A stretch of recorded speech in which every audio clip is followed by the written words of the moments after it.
بسم اللہ الرحمن الرحیم۔ ایک نئے خواب کی تعبیر کے سلسلے میں حاضر خدمت ہے۔ ایک بھائی نے خواب کے اندر مرغی اور اس کے چوزوں کو دیکھا ہے۔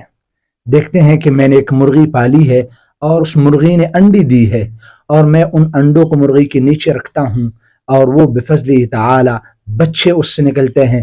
میں اس کو دیکھ کر خوش ہوتا ہوں، اور یہ ہے کہ وہ چوزے اتنے خوبصورت اور پیارے ہیں جو دل کو بھا رہے ہیں۔ تو حضرت اس کی تعبیر کیا ہے؟ اس کی تعبیر تو بہت آسان ہے۔ مرغی کے انڈے اللہ پاک کی جانب سے نعمت غیر مترقبہ ہے۔ مطلب یہ ہے کہ انسان کی محنت کم اور صلہ زیادہ ہے۔ انسان مرغی کو دانہ کھلاتا ہے اور وہ کچھ عرصے بعد وہ انڈے دیتی ہے، اور انڈوں کو ہم اٹھا کے مرغی کے نیچے رکھتے ہیں اور وہ پھر بچے دیتی ہے، اور بچوں کو دیکھ کے انسان کا دل خوش ہوتا ہے۔ وہ اللہ کی نعمت ہے جو اللہ نے تھوڑی سی محنت کے بدلے انسان کو عطا کی ہے۔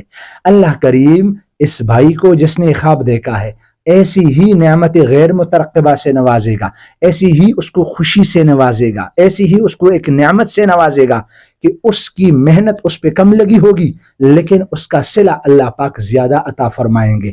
اگر آپ کو بھی اس قسم کے خواب آتے ہوں جو سچے اور سچے ہوں اور باتعبیر ہوں، آپ ہم سے کمنٹ سیکشن میں رابطہ کر سکتے ہیں۔ انشاءاللہ قرآن اور حدیث کی روشنی میں ہم آپ کو آپ کے خواب کی تعبیر بیان کریں گے۔